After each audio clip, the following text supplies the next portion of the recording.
Fort Munro میں غیر ملکی خاتون کے ساتھ گینگ ریپ کا معاملہ، ہوٹل انتظامیہ کے خلاف کارروائی شروع۔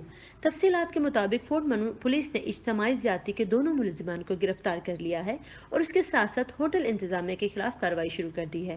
ذرائع کا کہنا ہے کہ انمول ریسٹورانٹ کی انتظامیہ کے خلاف کارروائی اس لیے کی جا رہی ہے کہ ہوٹل انتظامیہ پر الزام ہے کہ انہوں نے اس وقت ایک غیر ملکی کو اپنے ہوٹل میں رہائش فراہم کی جو پورے ضلع ڈیرہ غازی خان میں غیر ملکیوں کے داخلے پر پابندی عائد ہے۔ یہ پابندی ایک طویل عرصے سے عائد ہے جس کی وجہ ڈیرہ غازی خان میں موجود دفاعی نوعیت کے حساس تنصیبات بیان کی جاتی ہے۔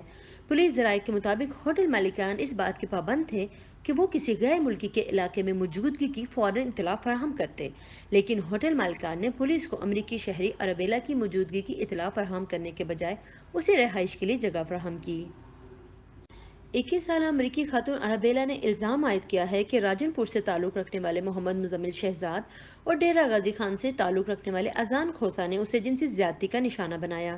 خاتون کی تحریری شکایت پر border military police fort Munro نے پرچہ درج کر گینگ ریپ کے ملزمان مزمل شہزاد کو سٹی پولیس راجن پور کی مدد سے راجن پور جبکہ اذان کھوسا کو ڈیرہ غازی خان سے گرفتار کر لیا۔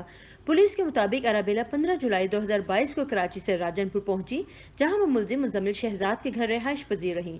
مزمل شہزاد ٹورسٹ گائیڈ ہے۔ ارابیلا کے ساتھ اس کا رابطہ سوشل میڈیا کے ذریعے ہوا۔